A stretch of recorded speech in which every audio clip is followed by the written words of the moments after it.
up, everyone? Welcome to my corner of the internet. I'm your host, Ryan Kramer, and this is Crossover Commerce, presented by PingPong Payments, the leading global payments provider helping sellers keep more of their hard-earned money.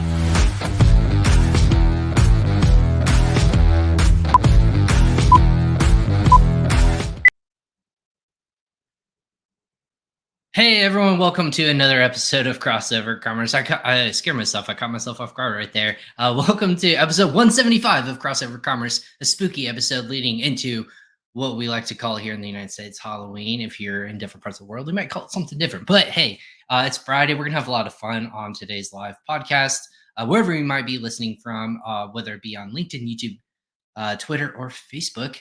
Thanks for tuning in. Again, 175 feels just a nice round number.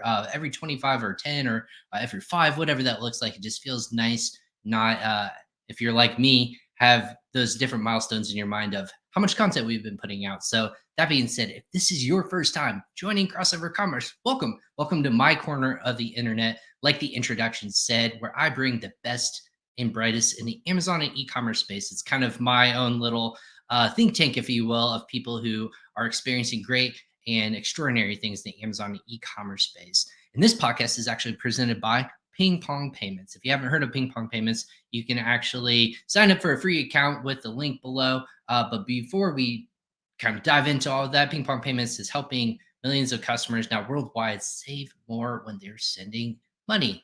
That being said, you can send to manufacturers, distributors, VAs, employees, wherever you might be doing business internationally or sending money. You can actually save on fees and cross-border payments and receiving funds and put that to your bottom line to get other things like either pay your business employees, grow your business with your inventory, or just invest into new technologies.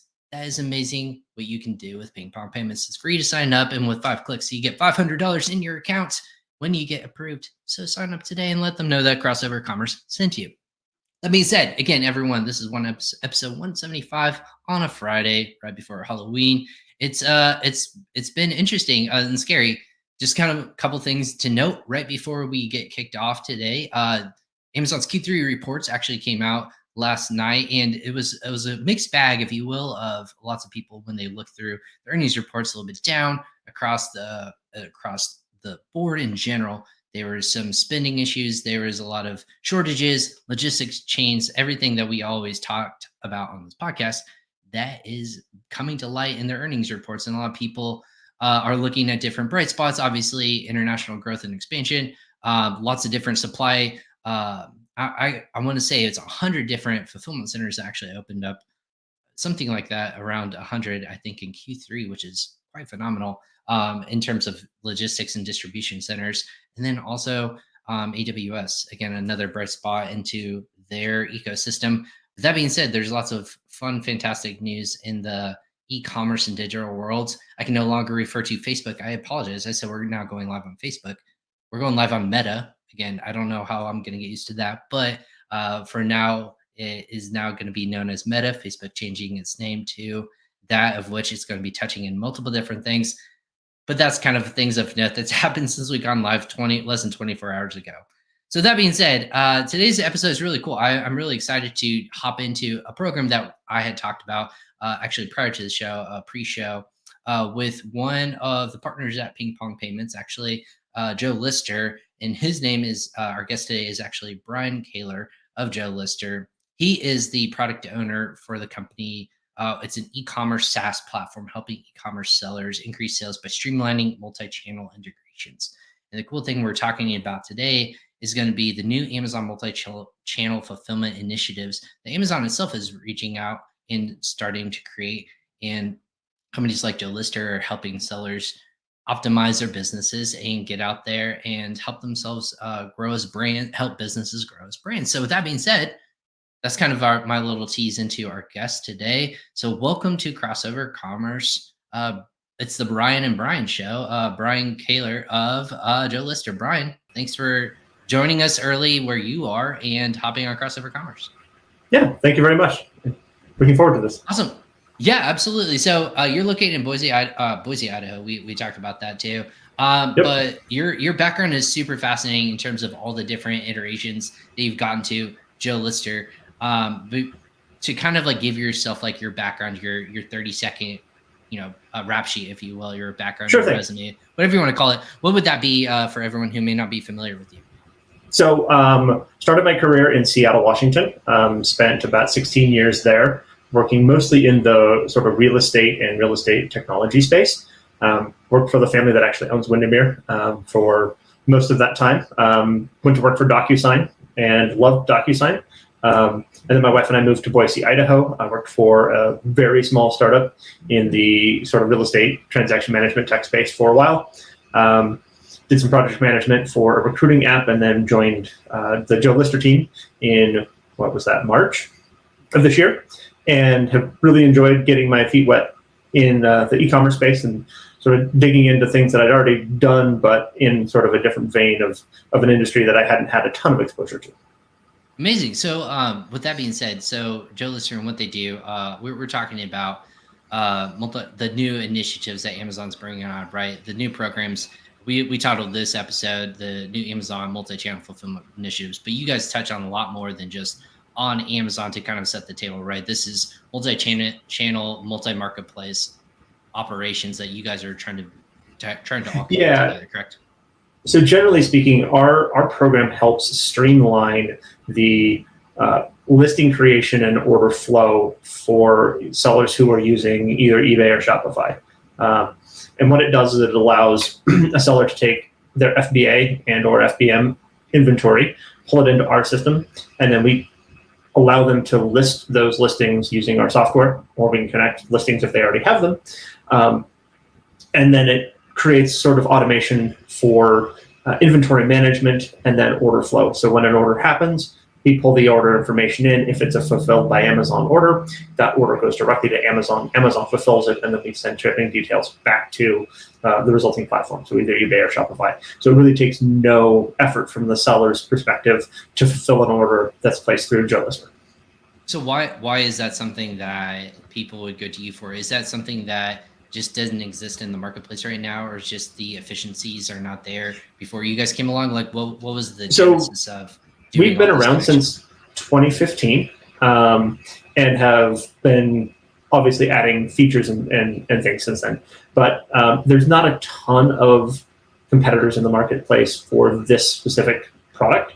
And one of our benefits that we sort of tout is that our ability to create listings on eBay is typically better than a lot of our competitors. eBay is notoriously difficult to create listings on from an API perspective because it requires so many weird things when you create a listing that there's a lot of failure in posting listings, and there's a lot of errors that come through.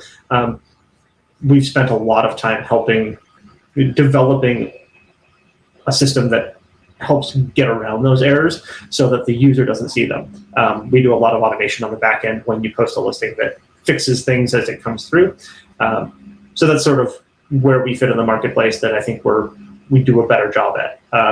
And then the order fulfillment is obviously a giant piece for sellers because they don't have to do anything. Once an order comes in on eBay, it's just automatically fulfilled. They don't touch anything. And it really reduces the amount of work that they have to do when an order comes in. Absolutely. And we've talked about on the show too before, from everyone, if you're a listener and listening to this, Amazon is notoriously in the news this week. It came out that Amazon as a fulfillment center and a shipping and logistics company has now surpassed, FedEx, that in terms of the amount and volume of product that they're sending and receiving, not just on Amazon, but again, across multiple marketplaces. And also there's so many different iterations that they're able to do and get product to people.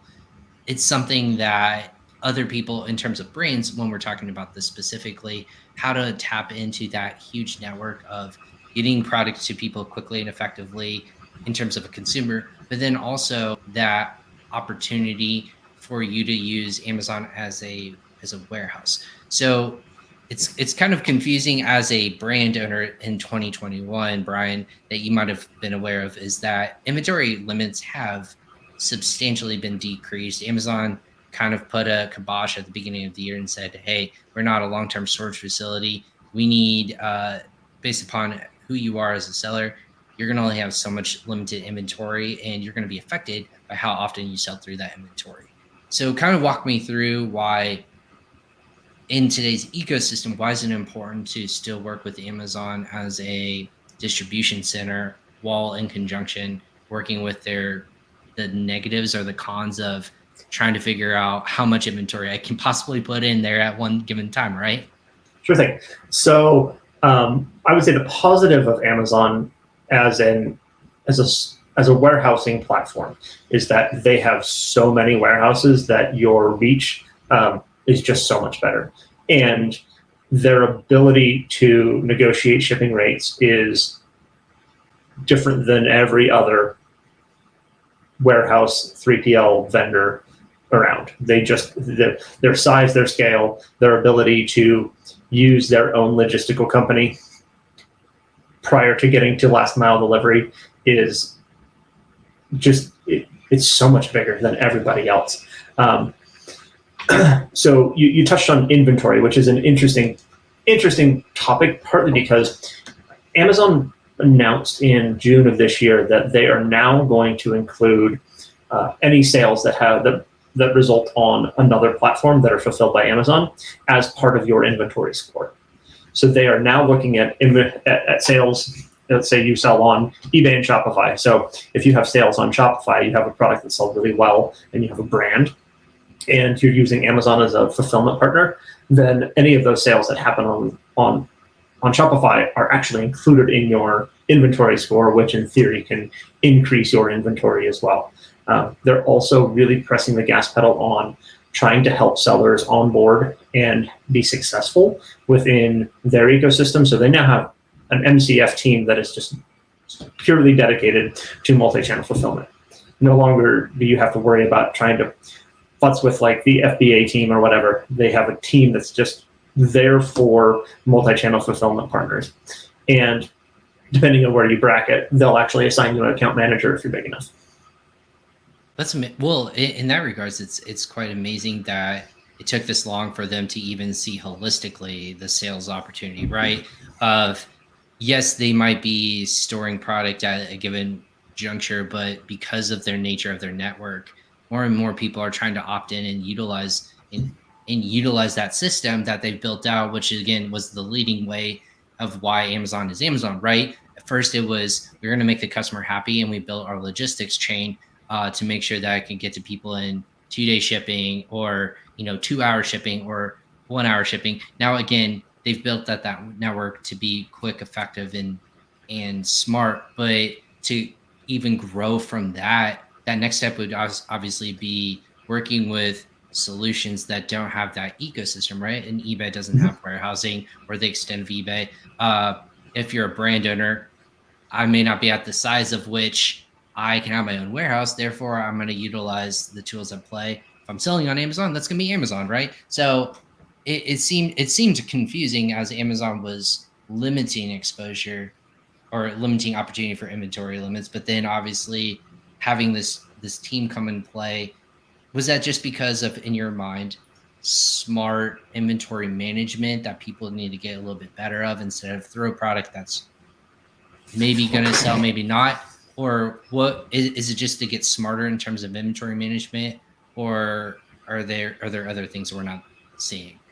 I think more than anything, it's that they really want to increase their ability to be a true logistics partner and not just be an Amazon sale warehouse. And I think by limiting inventory, they were able to kind of get a handle on how much inventory makes sense for a lot of sellers. And then logistics-wise, things have changed a lot since they reduced their inventory capacity. Currently, we are in a supply chain crunch that is a very, very in-depth topic. It would probably be its own podcast if you wanted to go down that rabbit hole. We've done it. We've had so many different ones already, so we can avoid that one. It's crazy. But yeah, I think they're really trying to make sure that logistically they can actually sustain themselves as well. I think they saw this coming long before most sellers and most consumers realized that we had a very significant supply chain issue. So by limiting limiting inventory, they could sort of start the process of making sure that they were capable of handling volume that they needed to. And I also think it's slightly just reactionary. A lot of sellers were just using Amazon as purely a warehouse. And I think the idea was kind of force those sellers to either get rid of their inventory or take it back so that they can sort of start fresh and new. And they're obviously building out new warehouses. Would you say there were 13 that were created, that were built? It said, I want to say 100, and I'm going to pull it up here because I seemed like that was a lot. But that seems like a lot. It seems like a lot, but I will say maybe it was 100 to date now that they have operational in the either United States or worldwide. I'm going to look it up for you, but in the interim, yeah. So yeah, go ahead. So I mean, I really think that more than anything, they were trying to kind of make sure that their operations were running as smoothly as they can, and Amazon's the amount of inventory that they store. I mean, when you look at the size of the warehouses, is just phenomenal. Like a brand new warehouse just opened in Nampa, Idaho, which is about 10 miles from where I'm sitting, and I mean it's the size. It's probably 2 city blocks big and 3 stories high. It's just huge. And it's one of the new fulfillment centers, so there's a lot of automation built into it, which is how they can sort of why they've started offering extra services like avoiding Amazon Logistics as a shipping partner, or blank box delivery, which is a big initiative for them as well. So I think part of the reason that they reduced inventory is so that they could build some of these initiatives, and then they're going to sort of expand on that now. Well, and you brought up a good point that we talked about. This is something I personally was not aware, and I know that was a big issue for lots of different brand owners as economies of branding, growing your brand on Amazon, which a lot of different businesses are trying to do. At the economy of scale, Amazon as a fulfillment center is amazing, but when you tap into the network of being able to utilize them for fulfillment, you have the ability to there is a point at which that when you're, for example, tie your Shopify store to your brand or to your store, for example, and you want to fulfill from Amazon. Amazon traditionally has always been able to go ahead. Sorry, go ahead, Brian, and I'll continue to talk. Amazon has always traditionally been one of those companies that when they're fulfilling, it's still going to come in Amazon packaging, right? When they're fulfilling from, if it's an order from Shopify or from eBay, if you're still doing that fulfillment through Amazon, you're still going to get it arrived in an Amazon box. To consumer or to seller, they may not make that big of a difference, but to a consumer, that might actually be confusing. It might affect the branding, or it may not even allow you to fulfill from Amazon because of those branding restrictions or regulations, right? So you mentioned their new initiative to have blank box delivery option that I never knew about. What can we learn about this new initiative, and as it starts to roll out, how do we get excited as brand sellers and brand owners? I got you. Oh, there we go. All right. So the initiative from Amazon is to allow sellers to use Amazon Logistics, Amazon Logistics as a shipping partner, so the FBA process, to sell on channels that traditionally have not been something that they could fulfill on. Walmart is a perfect example. So Walmart doesn't want items coming in a Smile box. They have their own warehousing, they have their own kind of fulfillment centers, and if you buy something on Walmart, it either needs to come in a non-branded box or a Walmart branded box. So by allowing Amazon sellers to send in essentially what's called blank box fulfillment, they now can tap into a market that they previously weren't able to. I've done some tests with our system, and when you make an order, it's a brown box with some green label with a green barcode on it. The tape is just brown tape, so it is purely unbranded. So it really allows a seller who wants to sell on other platforms that potentially wouldn't have been able to previously fulfill with Amazon. the other function that they're allowing is for you to block Amazon logistics. So again, Walmart is a good example. You order something on Walmart. Walmart doesn't want an Amazon truck pulling up to your house and walking a package to your front door. That's a great way to get your store shut down in Walmart, where blocking Amazon logistics forces those items that you want to sell to be sent through either UPS or USPS. That doesn't mean they're not being sent via Amazon to where it's going. It means that the last mile delivery is going to be done by someone other than an Amazon truck. But the blank box thing is very, very big, because a lot of people don't want Amazon to be branded on any of their sales. So if they buy something from Amazon, obviously it's going to come in an Amazon box. But that's expected based on the fact that you bought it on Amazon. You expect it to come in a Smile box. You buy something on eBay, Shopify, Target, Best Buy. Everybody now has their own marketplace sellers versus selling on their own. They want it to either come in their brand or a non-branded box. So being able to fulfill with non-branded boxes is huge for sellers, because now they can expand their reach and the marketplaces that they operate in, but also it's huge for Amazon as well. Absolutely. They are legit. I was going to say, this is a huge, huge deal for brand owners. And again, if you haven't heard about this, this is a huge initiative that I think, again, correct me if I'm wrong, Brian, in beta phase right now, or is it available for every seller to take part in? So yeah, it is currently in beta. You have to sign up for it. There are ways to kind of jump the line if you want. But that's more on the API connection side than it is on the Amazon side. So if you're an Amazon seller and you manage your own inventory and you're looking to use blank box on, say, eBay sales, you would need to sign up for their beta and then wait for acceptance. And then once you get accepted into the program, they start allotting inventory based on sales volume of multi-channel fulfillment versus Amazon sales into how much of your inventory can be sent in a blank box. And then as they do more data, as you give them more data, they'll increase your levels or change how it all functions. But yeah, currently it's in beta.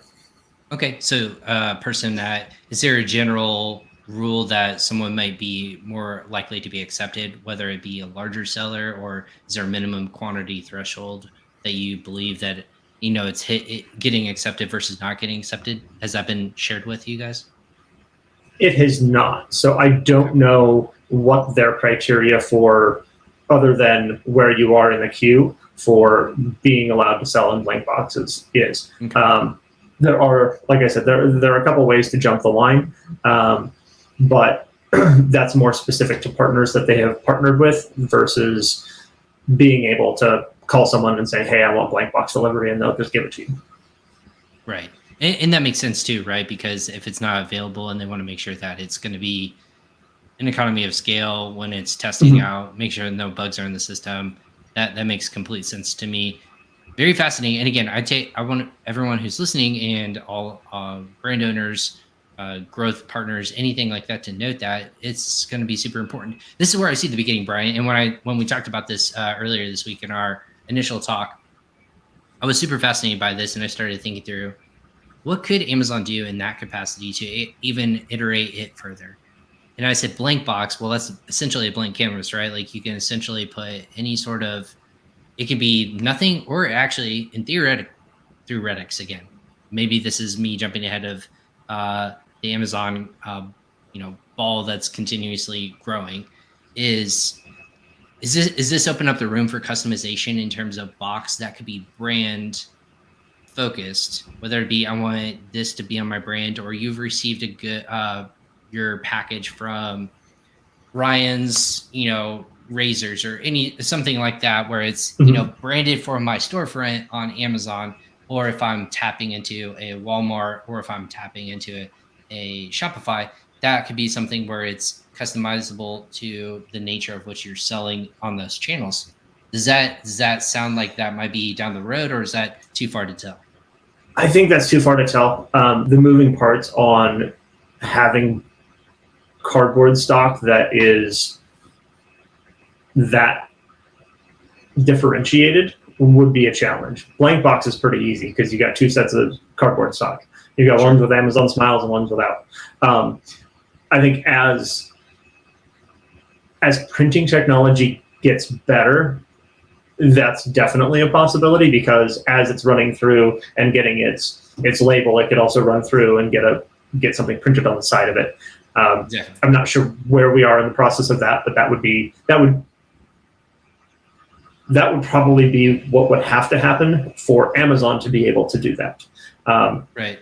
That's not to say that you couldn't have all of, like, at some point Amazon may go to the point where they have inventory that is branded to you in their warehouse, and as long as someone bought the units that you currently have prepackaged and ready to go, it could have a branded box on it. I think that 100% is probably coming down the pipe at some point. Or again, I wouldn't put a time frame on that, but that would make sense, because then all Amazon has to do is pick the box, label it, and send it. Sure. Because it's already done. Now, if they are ordering multiple things, or it's an order with lots of stuff in it, then it would obviously go into another box, but then the box inside would be branded. Sort of like you can do now to a certain extent, but currently anything that comes, any order from Amazon gets reboxed no matter what. Sure. And the reason I bring that up, again, there's an opportunity for anything and everything that Amazon does, right? You can take iterations and really grow from there as technology grows. The reason I say that, I love social listening, watching, and scaling the space in general. And the thing I've noticed is when Amazon brands their boxes and the feel that you get for certain things, for example, or just packaging. Packaging can be an enhancement to the brand experience, the unboxing feel. And I know at scale that can be difficult. But say, for example, I am a big time seller or 1P seller, or someone who has a lot of bank and a lot of money in my pocket, and I want to have a series of runs of customized shipping from Amazon's warehouses. For example, like on Prime Day, you see Prime Day boxes, tape, such and so forth. I even talk about like even as simple as like Starbucks cups. Like when holiday time comes around, you used to see the red cups, or you might they still potentially do that, so on and so forth. It creates that different feel, that psychology of, oh, this is different than every other time I've shopped here. The reason I say that is just with the runs on certain brands, whether it be talking with Disney or talking with like actually bigger brands, the ability to customize that experience to those clients, if you will, could potentially be something huge in terms of a pocketbook or revenue in terms of the resource. So, but blank is obviously good. I always think, what can you put on a canvas and how do you get creative with it? Which I think is really a cool opportunity in the future. But still, that opportunity in itself, super important for people who want to sell on multiple different channels. Do you actually think that this is going to provide a significant lift to revenue streams going through these kinds of operations, like using Amazon to fulfill in different centers? I think it provides revenue streams for a number of people involved. Amazon, for sure. They now can start fulfilling orders that they previously wouldn't have, or a seller would have avoided. So now a seller can use Amazon as their repository for inventory across all of their SKUs. Secondarily, sellers now can use Amazon and their scale and their ability to competitively ship to sell anything anywhere. They no longer are they bound by a box that probably they don't want to have delivered to their front door. They can make sure that they're in compliance with the rules in terms of service of really any shipping or any other channel partner, and continue to fulfill with Amazon that has the ability to get it there in 2 days. Or in the case with, if you're in the same place as one of the Amazon fulfillment centers, there are times where I'll make an order and I'll get it the next morning because it's coming from 10 miles away, even if it's coming from USPS. Exactly. And the reason why that is obviously, I'm going back to what we alluded to earlier. I felt like really foolish saying 100. fulfillment centers. And I this was information that I've read and verified now, like as we're talking, as of this information releasing, verified by Amazon as of on their website, April of 2021, so earlier this year, with over 100 fulfillment centers in the United States alone and over 185 centers around the world. So, answer our question, 100 fulfillment centers plus are now available in the United States alone. So, in theory, you do the math at scale. In theory, 2 per state, not needed clearly, but for population wise, that's a lot. That's a fulfillment center in theory within a day's worth drive easily for lots of these different businesses and fulfillment centers. So my question to you, and I know the answer, but a lot of people are going to say, with 100 different fulfillment centers, does this capability for like blank box or the ability to ship from my product from one warehouse to anywhere in the United States, is that going to be true for every single warehouse? Or is it going to take time for this to kind of develop and grow and be adopted across all those different distribution centers? So currently blank box is not available in all of their distribution centers in the United States, and they're in the process of rolling it out in the UK, and I believe Canada's next. Most of the newer fulfillment centers and the modern fulfillment centers that have a lot of the automation and robotics in them do have blank box. That's part of the reason why they used the beta system, is because they really wanted to make sure that they could do this at scale. Older fulfillment centers that are more manual are going to probably not have blank box, at least for a time period. But at some point, all fulfillment centers, probably worldwide, will be Amazon and blank box fulfillment centers. And then at that point, then you get into that next level of, is it possible to brand a box? Is it possible to do more things with it? And with that comes more automation. So the more modern facilities probably would be able to implement that substantially faster than some of the more legacy ones. But I was going to also dovetail on, you mentioned the fulfillment centers in the United States. If you go to a market like Seattle, Amazon has its own little small warehouses for all of the like on-demand delivery stuff. So there are warehouses all around Seattle in weird spots. And I know that there was talk about them doing a similar thing in Boise. We had a local chain store that closed, so all of their locations stopped. And so you have a bunch of essentially like small warehousey type stores that are empty. And rumor has it that Amazon is taking over those so that they can provide the on-demand delivery, so the 1 hour, 3 hour, 5 hour delivery stuff, and Amazon Fresh. That makes sense. Do you? And this is something with the Curbside that they announced, or the fulfillment that they just announced. I want to say it's, I just talked about this on our eCom 360 series that we just launched. Believe it or not, they're now doing curbside fulfillment in terms of popular retail stores that you buy on Amazon. You can actually pick it up from a retail store. They'll hold it for 5 days and whatnot. So utilizing actual retail stores, like you mentioned, which it's been touted across the board for, especially for Q4 last year. It was a majority of where commerce was happening was curbside, and just utilizing those kinds of networks itself. This year also expected to be a major component leading up to Christmas and up to the last minute, of course, for all the holiday shoppers. What's been the most surprising thing in this ecosystem as you become aware, you're kind of getting into the weeds of the fulfillment process with Amazon?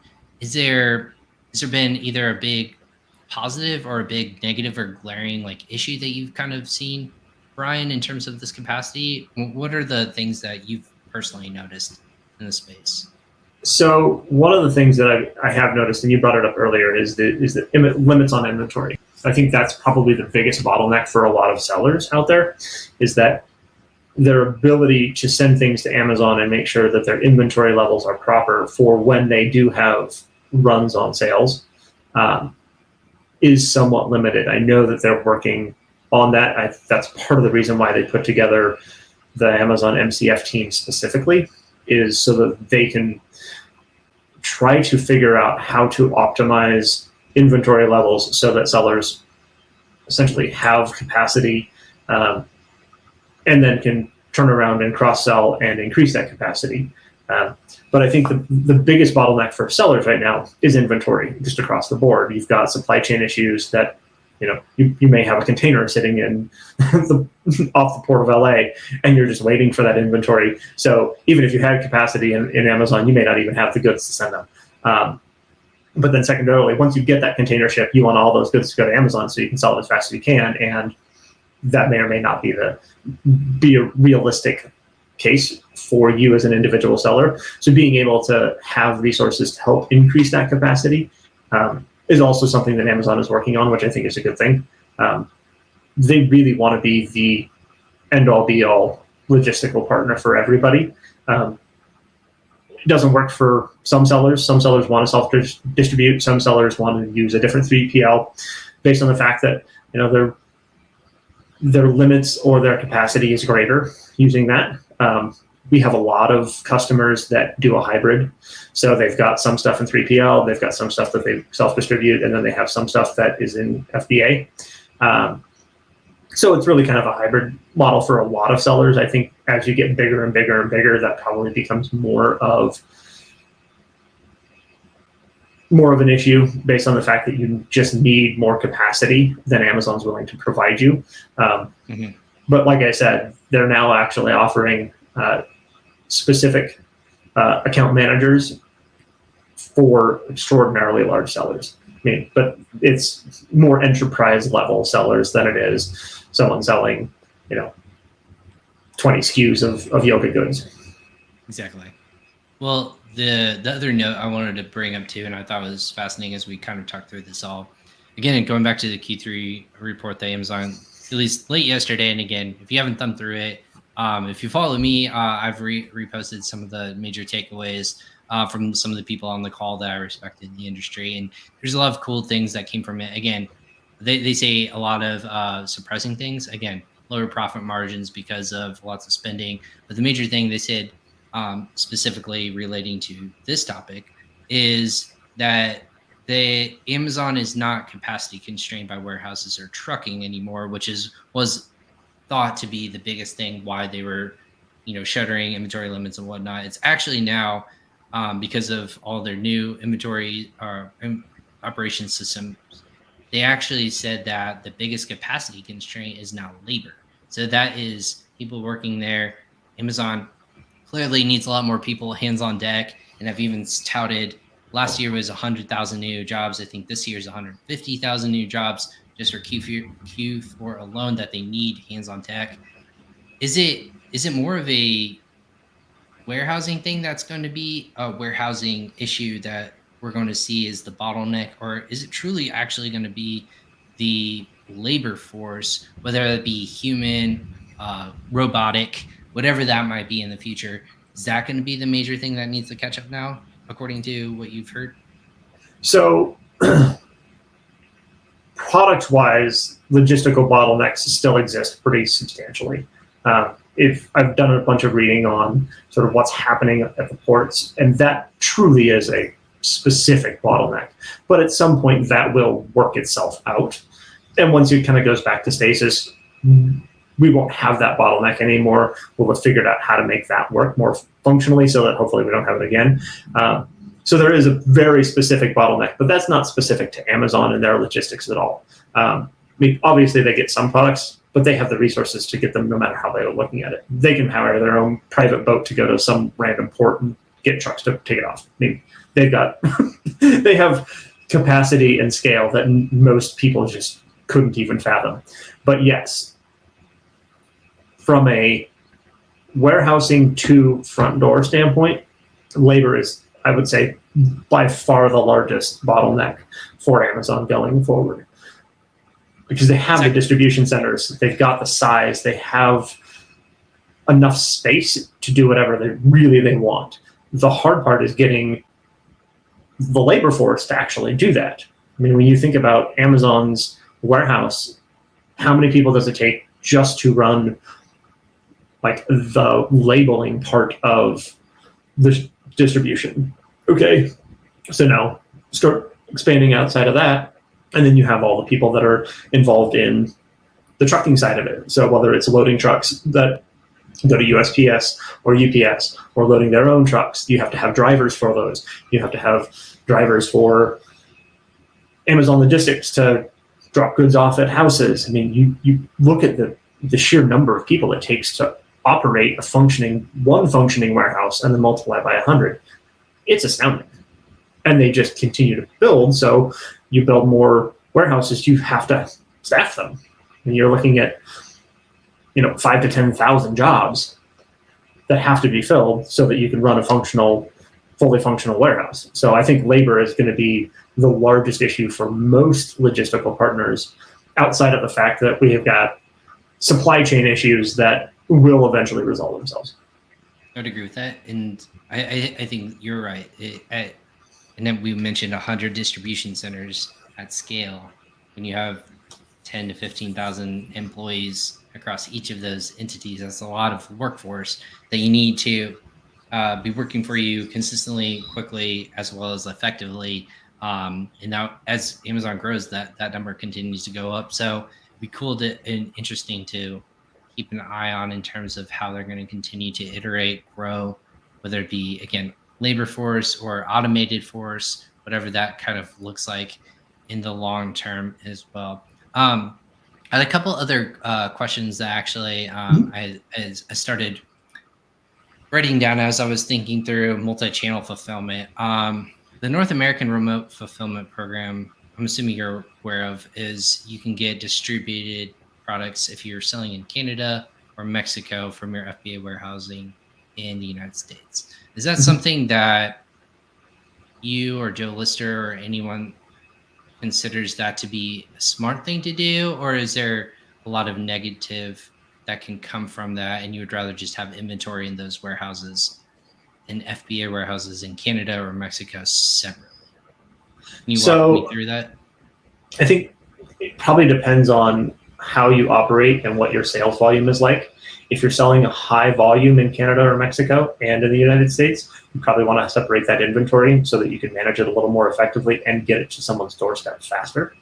Mm-hmm. But if Canada or Mexico are very secondary in their in your sales volume, then consolidating that does make more sense, because then you're shipping to one location and then that gets distributed out through the Amazon channel, where if you're selling in Canada, it would need to go to a Canadian FBA warehouse, where you're selling in the United States, it has to go to a United States FBA warehouse. So I think more than anything, in that perspective, it's all about scale. Like, how big are you? What's your sales volume look like? If you're selling a ton in different parts of the world, you probably want to have inventory there. But if you can consolidate it because that sales volume is really low, then it probably makes sense to consolidate it, because then you reduce your cost by not having to break apart your inventory and then ship it to different places. Gotcha. What about fulfillment here? As different marketplaces continue to grow and develop over time, what are the things that you're looking to see develop over the next 1 to 2 years in terms of this multi-channel fulfillment area? Has there been any note that this is our project we're going to focus on tying into more than just eBay? Again, we talked about Walmart a little bit earlier, Shopify. Where's the next iteration of growth that happens, whether if it's you or if you're a brand owner, you can naturally help them get into that next need or want? Are you guys hearing that from consumers and saying, listen, I would love to fulfill from, I don't know if Etsy makes sense because of the personalization and the customization, or if there's other sorts of like marketplaces that you guys are looking at? So I would say from a marketplace standpoint, yes, we're looking to expand our footprint. Currently, we only work on eBay and Shopify. The beauty of focusing on two is that you can do it really well. The more and more you add on, the more complexity you have in your system. So when we put out a new product, we want to make sure that it actually works and works really well, and that the fulfillment doesn't break down, because that's the worst part for a seller, is if you have fulfillment that breaks down on orders, it kills your business. But yes, so we are looking to expand into, I think Walmart would probably be our next big push for a marketplace. Target has a pretty robust marketplace system now, so does Best Buy. Home Depot even has marketplace items. So sometimes when you order things from Home Depot, you're actually getting something that was, fulfilled by some random dude in, the middle of in Indianapolis. So you've got, all those marketplaces are starting to grow and grow and grow.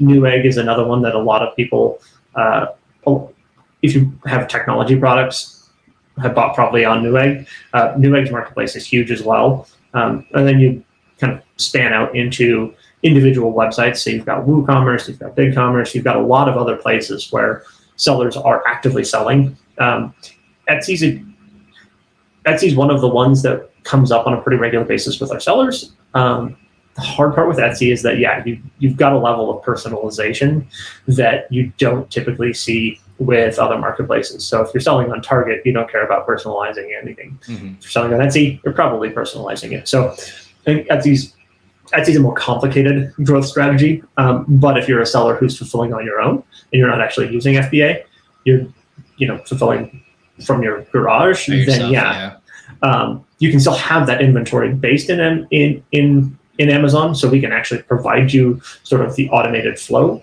but you would then need to send it on your own because you're probably going to add something specific to the purchaser that you wouldn't in an Amazon order. Taking it a step further, kind of going back into more of the fulfillment space, the next step for a lot of sellers and a lot of service providers like us is creating connections within more than just Amazon. So currently our system works really well with Amazon, but there are other warehouse and 3PL or third-party logistic partners out there that are doing a really good job as well. And they've gotten to the point where they're matching Amazon for shipment prices and speed. It takes a lot of resources to do that, obviously, but you look at a company like Deliver. Deliver now has warehouses all over the United States, and for a lot of markets can provide 2 days, just like Amazon does. So, potentially making integrations with other third-party logistics partners as well, since a seller may want or only has capacity to send X number to Amazon. If you can automate the fulfillment to their other partner, that's a huge thing for a seller. Absolutely. And then also to think at, again, businesses and brands that are at scale, they have their own inventory, warehousing, distribution centers. How do they tap into those same ecosystems of it all talks together, like an ERP, for example, correct? Something that's pulling from all inventory across the board. So if I'm a purchasing and product planning individual, I can start to see holistically instead of going to just Amazon or JoeLister's dashboard, or whomever that is, then going to my Best Buy dashboard or Home Depot dashboard. You know what I mean? There's that dashboard mentality of how do I create this all-in-one encompassing brand as you get to the higher echelon of brands like SMBs. Obviously, there's going to be so many places that they're going to be. They're not going to have huge multi-channel warehousing. If they are, they're probably in the top 100 of Amazon, clearly, and they have their own ecosystem. But as you're kind of touching on all these different wholesale channels or distribution channels, and you're running an actual, a huge operational program, having that all talk to each other, I know is a need for lots of people. And then forecasting, when I was worked for my company back in the D2C ages, forecasting was so difficult because of planning 12, 14 months out for that creation of product, what you're doing, and then 7 months later we actually way oversold what we needed. We need more. So really having that talk together because of my specific channel versus Amazon versus all these other channels that we were selling through, the cohesiveness has always been one that's kind of escaped people. And I know there's lots of great solutions, just having that one really good ERP built together so that you can see everything together. Brian, I know in the final minutes that we have you, what's the most exciting thing about working with a company like JoeLister on a day-to-day basis? Is it the problem solutions that you guys are creating for sellers, or what's kind of that most exciting? And then on the flip side, what's kind of the thing that keeps you up at night trying to figure out on a day-to-day basis? So most exciting thing is I love to work with people in general. And our sellers are typically super excited about just selling in general. That's what they've made their life on. So you get to have a lot of really interesting conversations, providing kind of hand-holding support more than anything, like having a phone conversation with someone and being able to actually provide them real value, or leading them down the path of becoming more efficient is something I really enjoy. I would say the hardest part about working with a SaaS product is when things don't go well. So you find a bug, you fix the bug, it causes another bug. So you're always sort of, in the tech world, we refer to it as technical debt. Tech debt scares the heck out of me. But in all reality, we don't have that much technical debt, but it's always that fear of like, okay, if we implement this new thing, what are we going to break? And then how do we fix it if it does break that? So I think what keeps me up the most at night is just the fear of touching something and then having something else fall apart. Luckily, my engineering team is great, and we do a good job of making sure that we test everything prior to actually releasing it. But there's a lot that goes into even just adding a button in a website. It's not just adding a button. There's so many things that touches that there's always that back end fear of like, let's make sure that this is working 100% before we put it, before we deploy it, so that we don't break anything. Yeah, or hurt the partner that you are tying and pulling that information from. I lived in the SaaS world for a long time, a lifetime ago, it feels like, and it was always scary to think that what you can do with that data, it's almost like with great power comes great responsibility, and that's what you have.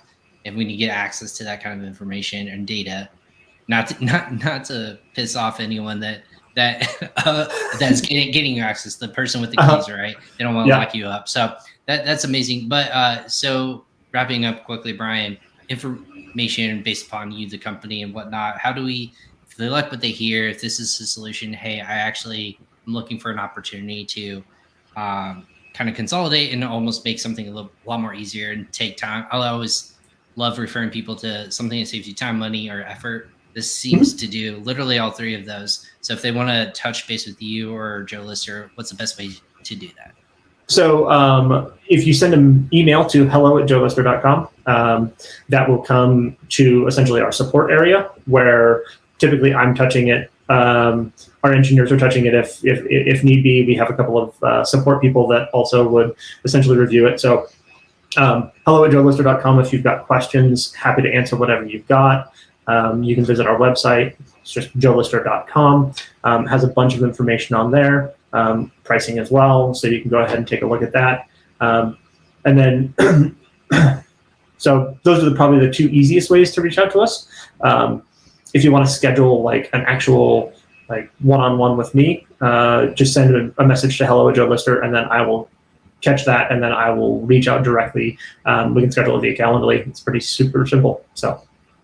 Easy enough, works for me. Well, thank you so much for hopping on Crossover Commerce Day. I know there's a Friday to be had where we're at, and you guys are being super busy. We're excited, I know, at PingPong to partner with you guys and moving forward and grow as a growth partner. And I'm excited to hear more about the new marketplaces and you guys watching it grow through the ecosystem you guys are building out too. So congrats on all the success, and we look forward to working with you individually. And thanks for coming on Crossover Commerce, now friend of the podcast. Yeah, thank you very much. It was a pleasure being on here, and have a wonderful Friday. Absolutely. Thank you, Brian. And again, everyone else who joined us live on Crossover Commerce, thank you for tuning in for a little bit, or if you stay the whole time or listen to the whole time, we appreciate you tuning into every single episode. And this episode was another fantastic way to garner more information about just the importance of having a multi-channel fulfillment plan in place, working with companies like a JoeLister to make sure that as you brand at scale and grow your business, you want to be able to have those businesses and solutions that are going to help you save time, money, and effort. And that's what we talked about today in the world of headaches that trying to fulfill and ebb and flow and work with just great technologies that Amazon's built out or other third-party companies have built out. You want to make sure that you can use those to your benefit. So that's what we talked about today. Again, thank you so much, Brian, at JoeLister. And again, the team over there partnering with PingPong Payments. Moving forward, I'm Ryan Kramer. This has been one heck of a week at Crossover Commerce. Next week's kind of crazy. I know lots of people are traveling for an Amazon Powwow event held in Miami, Florida. We at PingPong are sponsoring a couple of those events, and we'll be seeing lots of sellers and service providers down there for that. So make sure you tune in and get your tickets if you haven't already, and we'll see you guys down there. Otherwise, this has been Crossover Commerce episode 175, my corner of the internet, where I bring the best and brightest in the Amazon and e-commerce space. I appreciate everyone for tuning in for every episode and listening and watching on your favorite platform, again, on any social media network, or if you're listening to us on the podcast, your favorite podcast station, or you can listen to all of our podcasts at usa.pingpongx.com/podcast. That being said, I'm Ryan Kramer. Thanks for tuning in to another great episode. We'll catch you guys next time. Take care.